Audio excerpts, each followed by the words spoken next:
And we're going to continue with the 14th chapter of Black Hearts in Battersea. It turns out that Simon has made a thorough circuit of the island and is pretty sure that Dido is dead, but Justin is doing really well, knowing that he does not have the pressure of having to be the Lord Bakerloo anymore.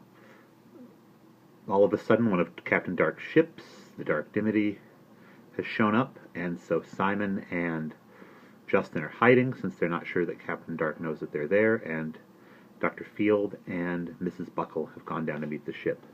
He's strode down to the landing place, a natural rock jetty shelving into deep water, and the boy is crouched down in the dusk, listening to the splash of oars. While they searched for Dido, Dr. Field and Simon had exchanged their stories. Simon learned that, as he had guessed, Dr. Field had overheard the conspirators in Rose Alley discussing a scheme to murder the Duke of Battersea by setting fire to his opera box. Full of indignation, he had rushed impetuously into their midst, shouting, "Traitors! Assassins! Miserable wretches!" and had been outnumbered, overpowered, and hauled off in the dark dew, which happened to be in port at the time. "I suppose I was lucky to be marooned on Inchmore and not tied into a parcel and dropped into the river off Wapping Stairs," he remarked. "But I should soon have become devilish bored here. The light in winter isn't good for painting, and Mrs. Buckle, kind soul though she is, I find beyond anything tedious. I've been longing for a chat with old Furneaux, or a game of chess with the Duke. Only fancy your being his nephew, Simon. I thought all along you must be related as soon as I had a sharp look at that Riviere painting. I'm glad to hear you've cleaned it, by the way. Bless me!" he burst out laughing. "Bless me! What a shock it must have been to Buckle and the Twites, when no sooner had they got rid of me than you turned up, an orphan from the poor farm at Loose Chippings, spit image of Simone Riviere, and with a gift for painting. Of course they knew I was expecting a boy, but they couldn't have known who you'd turn out to be." "There's Sophie, too," Simon said. "I hope she's not in dreadful danger if Buckle realizes. We must get back as soon as we possibly can. Who knows what may be happening while we are here?" Now the boys could hear the creak of oars in rowlocks, and there came a hail from the boat. "Is that you, Field? Stand where we can see you, and keep your arms raised above your head, or you'll get a dose of medicine you don't like, and it'll take the form of lead. You too, Mrs. Buckle. We want you to answer some questions." "Oh, Elijah Murgatroyd," quavered Mrs. Buckle. "How can you be so wicked, threatening a poor defenceless woman with one of them horrid guns? Put it away now, do. Guns are never allowed in my nurse." "Stow your gab, Dolly Buckle," the voice said, sounding more human. "Now then, Dr. Field, speak up. Has the Dark Dew put in here this week?" "If we tell you, will you give us passage to the mainland?" "Not on your elephant. Captain Dark would have my guts for garters if I did." "No, he wouldn't," Dr. Field said calmly. "The Dark Dew went down with all hands in the storm 3 days ago. Burnt out. The crew were drunk at the time, split on a rock and broke up." "Is that the truth?" The voice sounded incredulous. "True as I stand here." Simon heard a muttered discussion on the dinghy. "Reckon it could be true, Captain Murgatroyd." "Could be. Dear knows there's enough liquor and loose screws aboard Dark Dew, if it ain't. Where in tarnation is the brig? Dolly Buckle may have caught up this tale." "Maybe. I'm not taking any chances yet. That's Sutton." "Dr. Field," the voice went on. "Well, have you any remedies for quinsy?" "Quinsy? I usually give ipecac."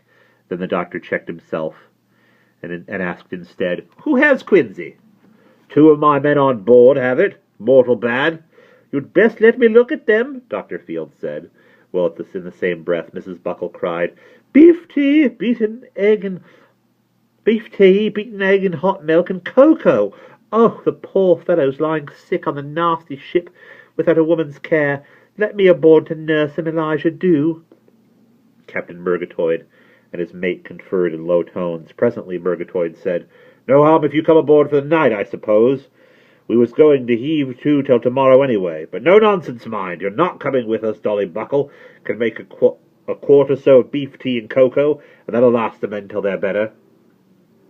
"I'd best dose you all when I'm at it," Dr. Field said. "Quinsy is highly infectious.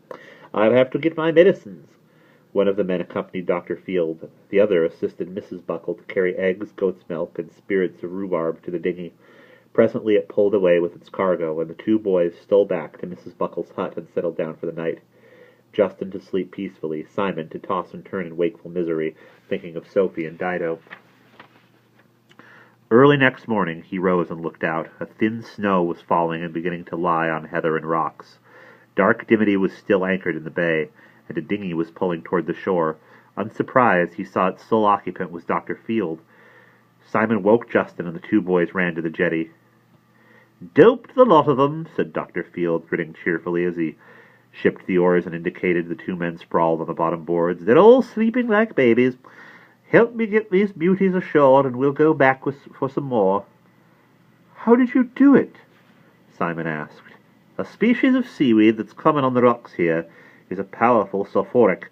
I ate some myself one month when Doc was a bit slow bringing the groceries, put me into a deep sleep for 2 days. Mrs. Buckle thought I'd stuck my spoon in the wall. Woke up feeling fit as a fiddle, though, so I dried and powdered a lot. Thought it would come in useful if ever I got back into practice. Yes, that's right. Drag them into the hut." "Won't they be surprised when they wake up and find we've gone off and left them?" giggled Justin, delighted at the neatness and simplicity of the plan. He helped Simon ferry over the rest of the Dark Dimity's crew, 2 by 2, with few supplies. We must be humane, after all," Dr. Field said. "We'll tell the preventatives about them when we land, and they can come and fetch him to jail." Mrs. Buckle, meanwhile, scandalized at the disreputable condition of the ship, had been scrubbing decks, polishing brasswork. She would even have attempted to wash and mend the dirty, ragged sails, had there been any soap, and had not Dr. Field dissuaded her. "There'll be enough work sailing the ship to land," he warned her. "I've kept the 2 men with Quincy. They're still too weak to give trouble. They can take it in turns steering while the boys and I handle the sails. If you'll keep guard over them with a gun, Mrs. Buckle." "What? Me touch one of them nasty things? I'd as lief blow me head off." But when she found it, it was not loaded, and was to be used. But when she found it was not loaded and was to be used merely as a threat, Mrs. Buckle agreed, and the Dark Dimity began on the return journey from Hanover. Was loaded down to her marks with pistols, picked clobbers, gunpowder, and bullets. The 2 sufferers from Quincy quailed at the sight of Mrs. Buckle nervously waving a blunderbuss, and were only too anxious to obey Dr. Field's orders. The more so when he told them they should go free if the Dark Dimity arrived safely at the port of Clippings, Fishbury. Shortly after noon, the Dark Dimity weighed